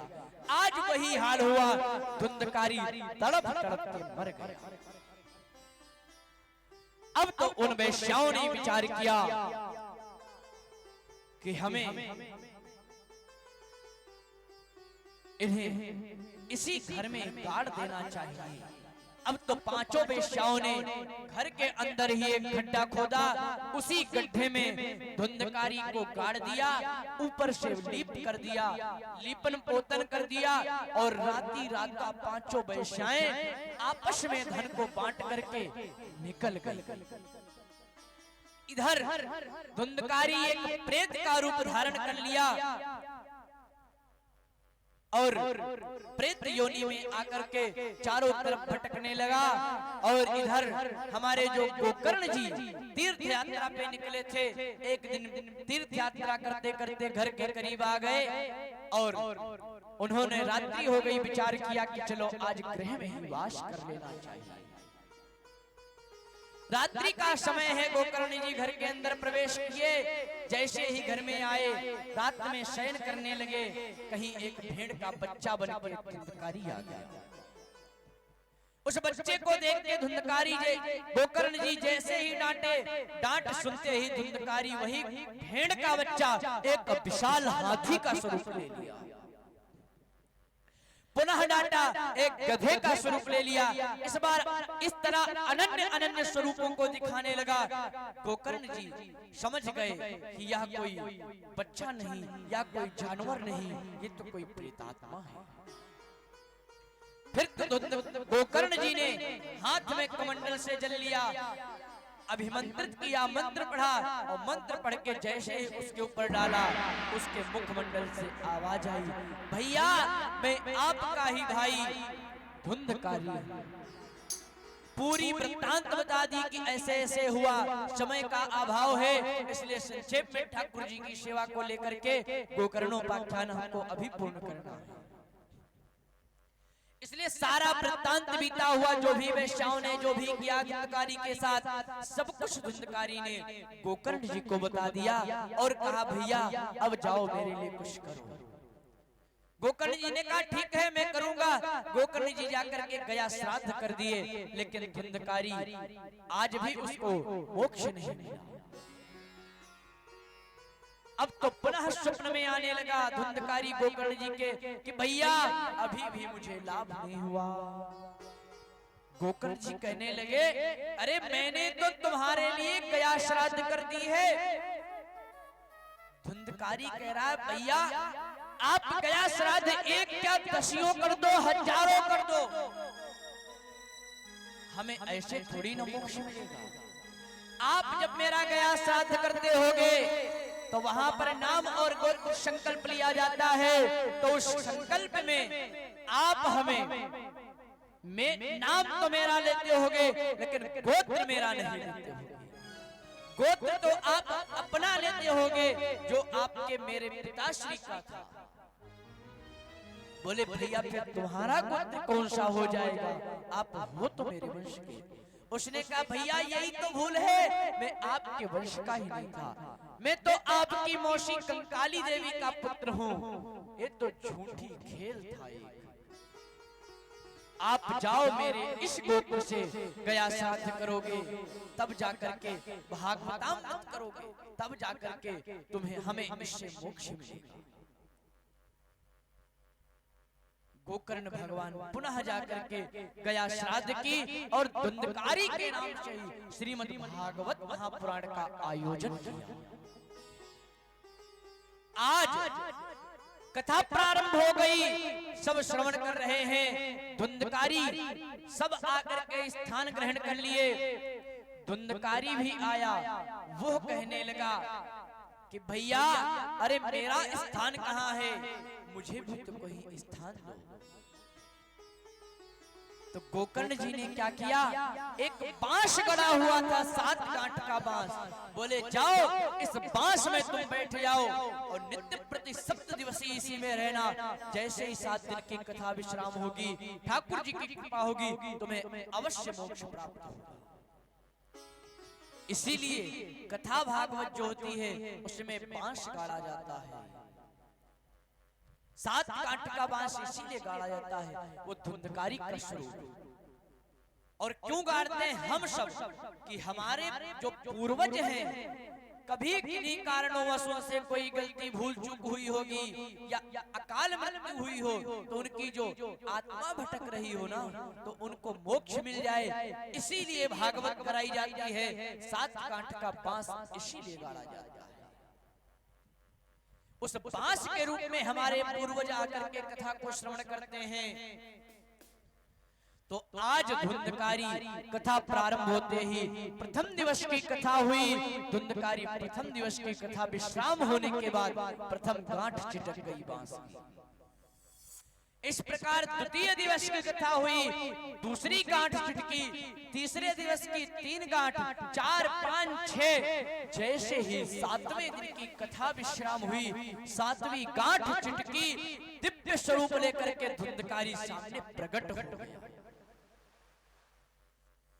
जैसे ही धुंधकारी सामने प्रकट हुआ ना, मानो ऐसा लगा साक्षात भगवान नारायण सामने आ गए। सभी श्रोता समुदाय खड़ा हो गया और गोकर्ण भगवान स्वयं खड़े हो गए। लेकिन धुंधकारी गोकर्ण जी को खड़े होते देख दंडवत गिर गया और कहने लगा, भैया मैं कोई और नहीं, आपका ही भाई धुंधकारी हूँ और ये कथा के माध्यम से मेरा मोक्ष हो गया। ये जो आपने कथा श्रवण कराई, आज आपने मेरा उद्धार कर दिया। अब तो ये बात हुई, इतने में भगवान के पार्षद विमान लेकर के आ गए कथा पांडाल में और गोकर्ण को लेकर के जाने लगे। तो जब यह देखा कि एक ही विमान आया, श्रोता तो पूरे बैठे हैं, लेकिन विमान एक क्यों आया और सिर्फ गोकर्ण को ही क्यों ले जा रहे हैं? कथा तो सबने सुनी है। तो पार्षदों ने कहा, भैया मानता हूं कथा आपने भी सुनी, इन्होंने भी सुनी, इन्होंने पूरे श्रोता समुदाय ने सुनी होगी, लेकिन धुंधकारी ने सुना तो सुना, श्रवणम कीर्तनम यस्या, श्रवण के साथ मननम पाठवायचा, मनन भी किया है। इसलिए कथा को सुनो ही मत, अपने जीवन में मनन भी। जब मनन करोगे तो धुंधकारी की तरह एक दिन आपके लिए भी स्वर्ग से ठाकुर जी विमान भेजेंगे, उसमें लद करके जाओगे। तो आज धुंधकारी के लिए स्वर्ग से विमान आया। अब तो सारा श्रोता समुदाय दुखी हो गया। तो गोकर्ण जी ने कहा, भैया कोई भी मत दुखी हो, यदि ऐसी बात है मनन की तो इनको चलने दो, हम पुनः कथा का आयोजन करेंगे। आप सब पुनः कथा सुनो और मनन करो, आप सब भगवत धाम को पधारो। अब तो पुनः कथा प्रारंभ हो गई और इस तरह 7 दिन जैसे ही बीते, 7वें दिन की कथा विश्राम होते ही चारों तरफ विमान घिर गए। चारों तरफ ऐसा लग रहा है कि कहीं जगह ही नहीं, सब तरफ विमान। गोकर्ण जी ने आदेश दिया, जाओ भैया, एक एक करके सब लोग विमानों में बैठ जाओ। अब सारे श्रोता समुदाय विमान में बैठ गए और स्वयं भगवान अपने गरुड़ के साथ गोकर्ण भगवान को लेने नीचे आए। इतनी कृपा गोकर्ण जी के ऊपर आज किए और आज सब भगवान के धाम को जा रहे हैं। कैसे? जैसे अयोध्यावासी भगवान श्री राम के साथ जा रहे थे, आज उसी तरह गोकर्ण जी के साथ पूरे श्रोता समुदाय भगवान के धाम को जा रहे हैं। अब तो सब पूरा श्रोता समुदाय भगवान के धाम की तरफ निकला। इस तरह गोकर्ण जी और धुंधकारी का उद्धार हुआ। तो कहा गया है ना कि ये भागवत ऐसी चीज है ना कि सब कुछ। नारद जी ने यही प्रश्न किया था कि कैसे पापी का उद्धार हो सकता है, कौन से पापी का? तो सनकादिकों ने यही जवाब दिया था कि आप ये बताओ कौन सा पापी है जिसका हो नहीं सकता उद्धार।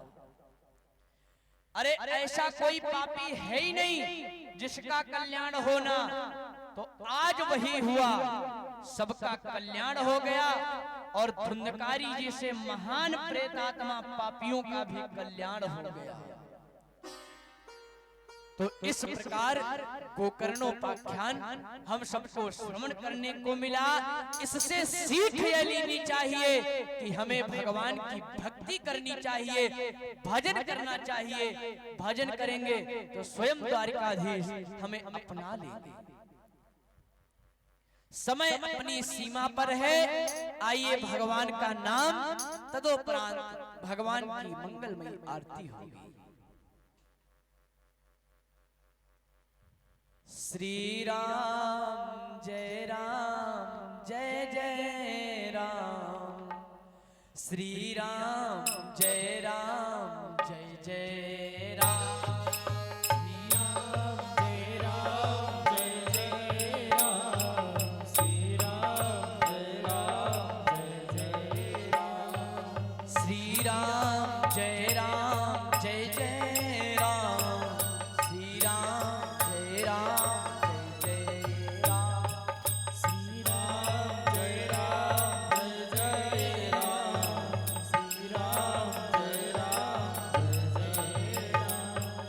कौशल्या के प्यारे राम, दशरथ राजे दुलारे राम, कौशल्या के प्यारे राम, दशरथ राजे दुलारे राम, कौशल्या के प्यारे राम, दशरथ राजे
भगवान की जय, श्री नटखट गोपाल भगवान की जय, श्रीमद् भागवत महापुराण की जय, माँ भुवनेश्वरी मैया की जय, बाबा औघड़नाथ धाम की जय, 84 कोस ब्रजमंडल धाम की जय, जय जय श्री राधे श्याम।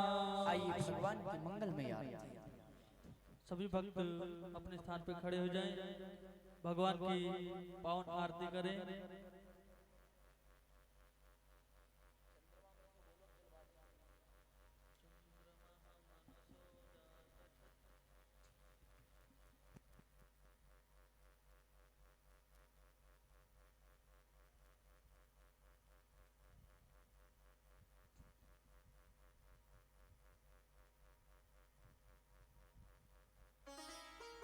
हरि ओम चंद्रमा मनसो जात जजसो सूर्यो अजायत श्रोतार्वायश्च प्राणश्च मुखादग्निरजायत।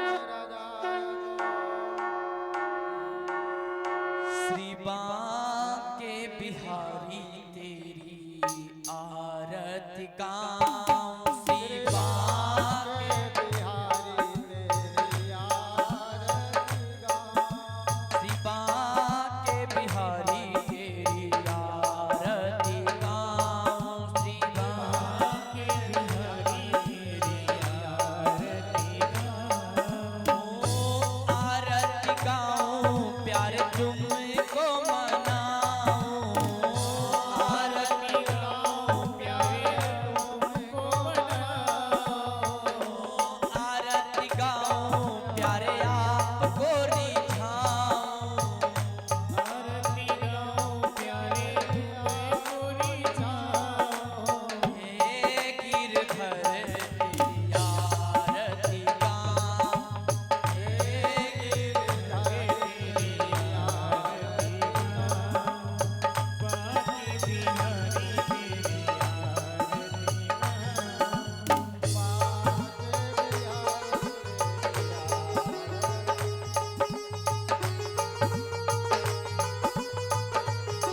मुकुट तेरे शीश पे सोहे, मोर मुकुट तेरे शीश पे सोहे, प्यारी बंसी मेरो मन मोहे, प्यारी बंसी मेरो मन मोहे, प्यारी बंसी मेरो मन मोहे, प्यारी बंसी मेरो मन मोहे, देख युगल छवि परिवल राम सीता बिहारी तेरी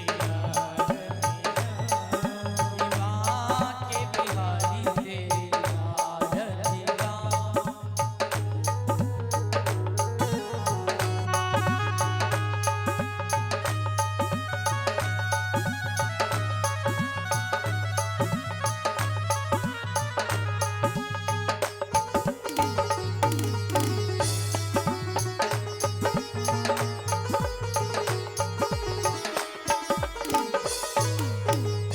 चरणों से निकली गंगा प्यारी, चरणों से निकली गंगा प्यारी, चरणों से निकली गंगा प्यारी, चरणों से निकली गंगा मैया प्यारी, जिसने सारी दुनिया तारी, जिसने सारी दुनिया तारी, जिसने सारी दुनिया तारी, जिसने सारी दुनिया तारी, मैं उन चरणों के दर्शन पाऊं,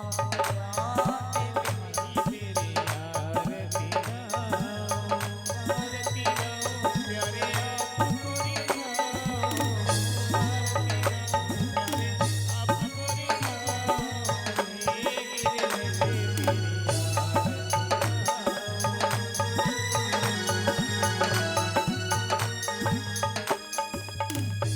दास अनाथ के नाथ आप हो, दास अनाथ के नाथ आप हो, सुख दुख जीवन प्यारे साथ हो, सुख जीवन साथ आप हो, सुख दुख जीवन प्यारे साथ हो, सुख दुख जीवन प्यारे साथ हो, मैं उन चरणों के दर्शन पाऊं, श्री पामा के तेरी आरती गाऊं।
बोल वृंदावन बाके बिहारी लाल की श्री राधा रानी सरकार की श्री गोवर्धन नाथ की श्री यमुना महारानी की बाबा औघड़नाथ धाम की माँ भुवनेश्वरी की सब संतन की सब हरि भक्तन की जय जय श्री राधे श्याम।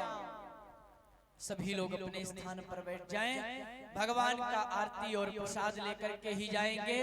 जाते समय क्या कहना है, सब लोग जाते जाते भगवान का संकीर्तन करते जाएंगे। अरे लेते जाना कल फिर आना, लेते जाना हरि का मीठा मीठा नाम, हरि का प्यारा प्यारा नाम, हरि का मीठा मीठा।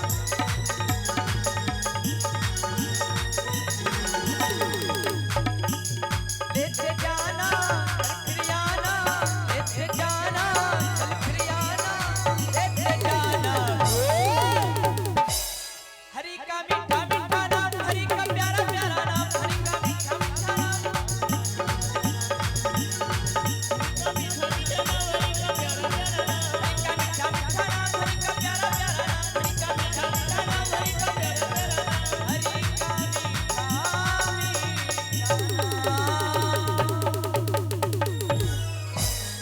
दास की वाणी को यही विराम। सबको जय जय श्री राधे श्याम।